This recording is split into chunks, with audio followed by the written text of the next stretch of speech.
All right.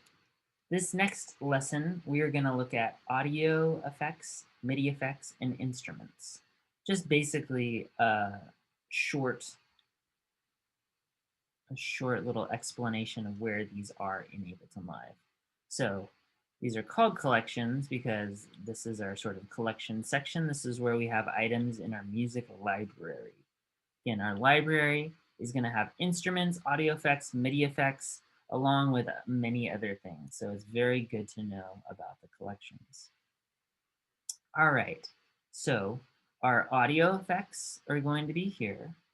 Audio effects can be used on any track.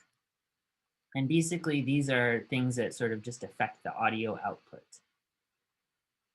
MIDI effects are going to only affect MIDI notes, so it affects the actual data. It doesn't do anything to the audio. So MIDI effects can only be used on MIDI tracks, whereas audio effects can be used on audio tracks or MIDI tracks. Say you have a delay effect, or you have a like a phaser or a resonator or reverb. That would be something that you would put on any track, and that would just affect the audio. Our instruments for Ableton Live, these are MIDI instruments. So these work with MIDI tracks. I'm going to show you some of these. Right now, I had created a MIDI track, and it is just 4 notes. So I'm going to go ahead and find a guitar sound that I like. I went to tension. Tension refers to sort of like something that could be plucked. So tension, let's just find a guitar sound. A nice thing in Ableton Live is that I can just scroll over the sound and I will get an example of that sound. All right, that sounds pretty nice. So when I have chosen a sound, I just drag that sound onto the track that I would like.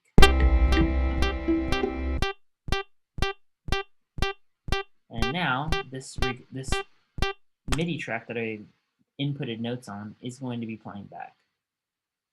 Again, so say I want to change that sound, I just drag the sound. In a MIDI track, you can only have one sound per note for now. There's other ways to get more sounds, but for right now, you can just have one instrument per track.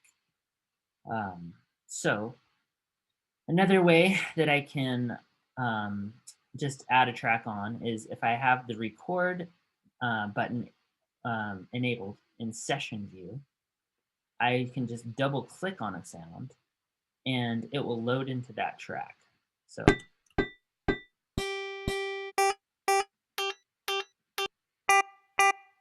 and down here, I can see this is the actual sound device. So this is like the instrument, and the instrument has certain effects built in on its own. And again, so these are sort of like applications provided by Ableton Live. So I would go ahead and explore all the different apps that you have. So again, under instruments,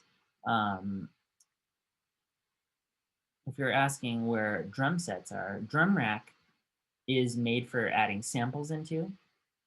Impulse has drum sets. So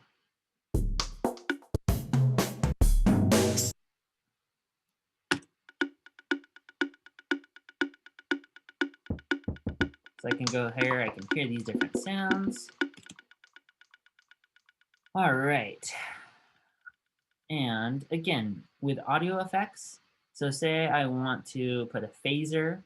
A phaser is sort of a frequency shifter.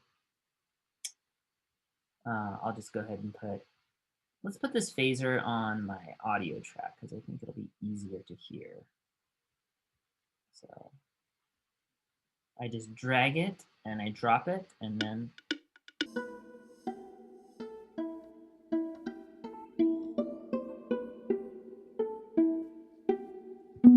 so this button, this will turn it on or off. Again, this will also turn your MIDI sound, your MIDI instrument on or off. So if I have an instrument, I'm going to turn this off, solo mode. Um, keep in mind, if you have solo mode turned on, that's going to make the track that is soloed, the only thing that you'll hear. I can hold down Command and I can add other tracks, or simply Shift will do that too. So Shift, oops, yeah, sorry, Command and clicking will add multiple tracks into that queue. So I just want to hear this one track, so I'm just gonna solo it. Now, if this instrument is turned off, I won't hear anything. So keep in mind that once you put an instrument in, you have to make sure that that device is active.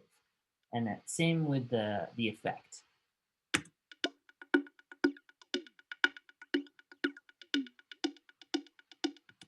All right, so that is a little explanation of the audio collections and um, audio effects and some MIDI effects. We will get into more of the actual specifics of some of those in a later lesson.